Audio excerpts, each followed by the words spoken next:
పవన్ కళ్యాణ్ పిఠాపురం నుంచి పోటీ చేస్తారన్న ప్రచారంతో వైసీపీ అలర్ట్ అయింది. పిఠాపురం నుంచి బలమైన అభ్యర్థిని బరిలోకి దించే యోచనలో వైసీపీ ఉంది. ప్రస్తుతం పిఠాపురం కోఆర్డినేటర్ గా ఉన్న ఎంపీ వంగ గీతను తాడేపల్లికి పిలిపించింది. పిఠాపురం నుంచి ముద్రగడ ఫ్యామిలీలో ఎవరో ఒకరిని బరిలో దింపితే ఎలా ఉంటుందని వైసీపీ ఆలోచిస్తున్నట్లు సమాచారం. వంగ గీతను కాకినాడ పార్లమెంట్ పరిధిలోనే మరో అసెంబ్లీ స్థానానికి పంపాలన్న ప్రతిపాదనను వైసీపీ పెద్దలు పరిశీలిస్తున్నట్లు తెలుస్తోంది.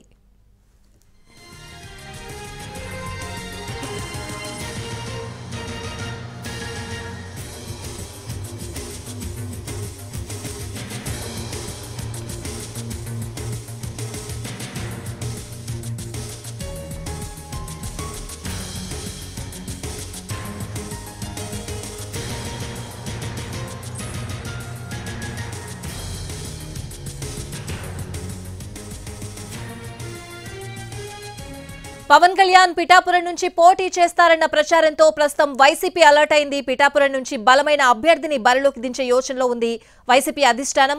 ఇదే అంశానికి సంబంధించిన పూర్తి అప్డేట్స్ అడిగి తెలుసుకుందాం. మా ప్రతినిధి సాయి సుధీర్ ఫోన్ లైన్ లో ఉన్నారు. సుధీర్, వైసీపీ ఆలోచన ప్రస్తుతం ఏ విధంగా ఉంది? అలాగే పవన్ కళ్యాణ్ పిఠాపురం నుంచి పోటీ చేస్తారు అనే ప్రచారం కూడా జరుగుతోంది. సో ఎలా చూడాలి? స్వాతి, పవన్ కళ్యాణ్ పిఠాపురం నుంచి పోటీ చేస్తారనే ప్రచారం జరుగుతుంది. దానికి తగ్గట్లుగానే పిఠాపురంలో పార్టీ శ్రేణులు ఏర్పాట్లు కూడా చేస్తున్నాయి. అయితే దీనికి సంబంధించి వైసీపీ కూడా ఎలక్ట్ అయింది. పిఠాపురంలో నుంచి పవన్ కళ్యాణ్ కనుక పోటీ చేస్తే ప్రస్తుతం పిఠాపురం వైసీపీ కోఆర్డినేటర్ గా కాకినాడ ఎంపీగా ఉన్న వంగ గీత ఉన్నారు. ప్రస్తుతం Pithapuram YCP sitting MLA Pendem దొరబాబుని కాదని కాకినాడ ఎంపీగా ఉన్న వంగ గీతకు కోఆర్డినేటర్ గా పార్టీ అవకాశం ఇచ్చింది. ప్రస్తుతం ఆమె నియోజకవర్గంలో కార్యక్రమాలు కూడా చేసుకుంటున్నారు. అయితే ఒకవేళ పవన్ కళ్యాణ్ పోటీ చేస్తే పరిస్థితులు ఏ విధంగా ఉంటాయి? బలమైన అభ్యర్థిని గీత కంటే బలమైన అభ్యర్థి ఎవరైనా ఉంటారా? పవన్ కళ్యాణ్ నియోజకవర్గంలోనే కట్టడి చేయగలిగితే, నియోజకవర్గంలోనే ఉండగలిగితే ఈజీ అవుతుందని కూడా వైసీపీ కసరత్తు చేస్తుంది. దానికి తగ్గట్లుగానే ఒకవేళ పవన్ కళ్యాణ్ పోటీ చేస్తాం దాదాపు ఖాయమైపోయింది. దానికి తగ్గట్లుగానే వంగ గీత స్థానంలో ముద్రగడ కుటుంబాన్ని పార్టీలో చేర్చుకుని ఆ కుటుంబంలో ఎవరో ఒకరికి పిఠాపురం వైసీపీ టికెట్ ఇస్తే ఎలా ఉంటుందని కూడా గ్రౌండ్ వర్క్ చేస్తుంది. దానికి సంబంధించి జిల్లాలోని పార్టీ నేతలు కావచ్చు, అదేవిధంగా ముఖ్య నేతల్ని ఆరాధిస్తుంది.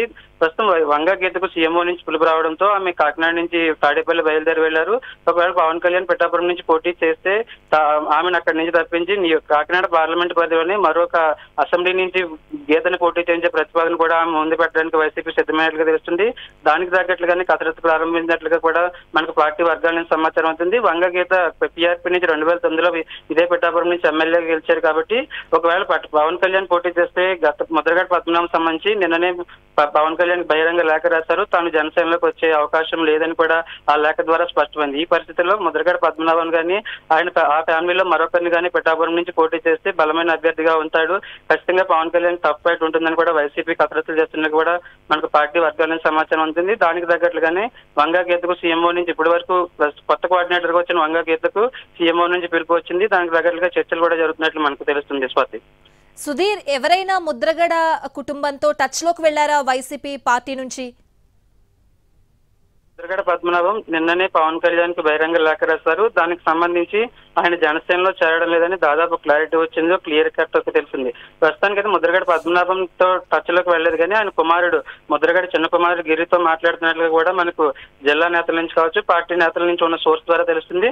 ప్రస్తుతానికి మరోవైపు చేగుంట హరిరామజోగి కుమారుడు పార్టీలో చేరడం, ఇటువైపు ఈస్ట్ గోదావరికి సంబంధించి ముద్రగడ పద్మనాభం కుమారుడిని ఇటు తాడేపల్లిలోని ముఖ్య నేతలు వైసీపీ ముఖ్య నేతలే మాట్లాడడానికి ప్రయత్నం చేస్తున్నట్టు తెలుస్తుంది. మరో 2-3 రోజుల్లోనే దాని కొనసాగింపుగా పూర్తి స్థాయిలో ఒక క్లారిటీ వచ్చిన తర్వాత ముద్రగడతో మాట్లాడే ప్రయత్నం వైసీపీ నుంచి చేస్తారని కూడా మనకు సమాచారం అవుతుంది. స్వాతి.